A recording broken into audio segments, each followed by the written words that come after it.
How did Kathryn Kuhlman pray? What makes her prayer effective? What makes her outstanding? What were the things that shaped her prayer life? These are the things we want to talk about today, brothers and sisters. Unlocking God's power through daily prayer, like Kathryn Kuhlman. We have read about this woman. We have seen the things God did, the miracles, the stories, the legacy that Kathryn Kuhlman left behind. But wait a minute. Why haven't we seen these things? Maybe you are also curious. Maybe you are also asking questions. By the end of this video, you will learn how to pray like Kathryn Kuhlman. So stay around and don't forget to comment and share to those who need this message. Now, we know Kathryn Kuhlman was a woman who found herself during the time when men were the forefront of the gospel, were running the gospel. And I believe it is always God's utmost idea for men to preach the gospel, because you see, Jesus' disciples were mostly men. But when men are sitting down, then God is able to raise women to join the army. The reason for that is because the gospel is like a war.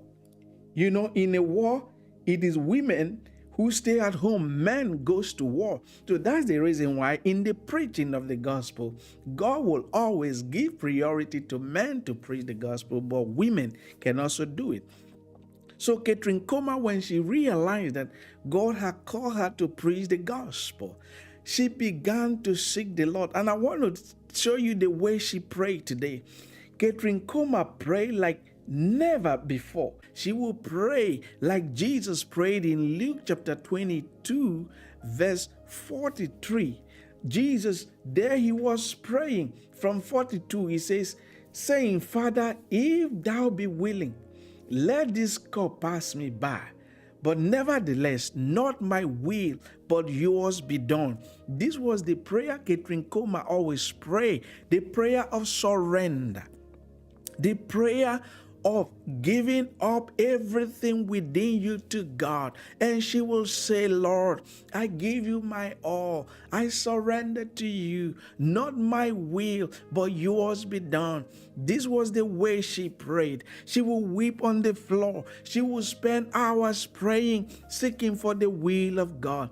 And I believe it was the same way Jesus was preaching the gospel, was praying as well. Remember in the Garden of Gethsemane, Jesus prayed and said, Father, not my will, but yours be done. This is something very important for us believers, to be able to spend time in a way that God can give us the answer he gave to Kathryn Kuhlman.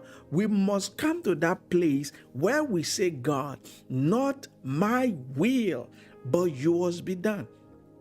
That was how Kathryn Kuhlman prayed. She prayed for hours, not my will, but yours be done. And God in his graciousness, it was not Kathryn Kuhlman prayers. It was the graciousness of God. It was the mercy of God. It was the grace of God that found her. Let me put it like that. Let me make it clear. It's not about the rituals of the prayers, but it's about the grace of God that found the vessel that wants to use that vessel. Now, the grace of God is available for everyone in this generation. The problem is we haven't done what the Kathryn Kuhlman did. So what did she do? Number one, she surrender herself to God. And how do you surrender? By praying and saying, Father, not my will, but yours be done. Because the scripture tells us, by your word you shall be judged, by your word you shall be condemned. That means whenever you are confessing something in prayer, that thing is being registered in the spirit as a testimony of your heart's posture towards God. So when she said, Father, not my will, I surrender to you, I yield to you, God saw that as an act of submission, because this is the kind of vessel God is looking for to use for his glory in this dispensation. So, brothers and sisters, Kathryn Kuhlman will pray and say, not my will, but yours be done.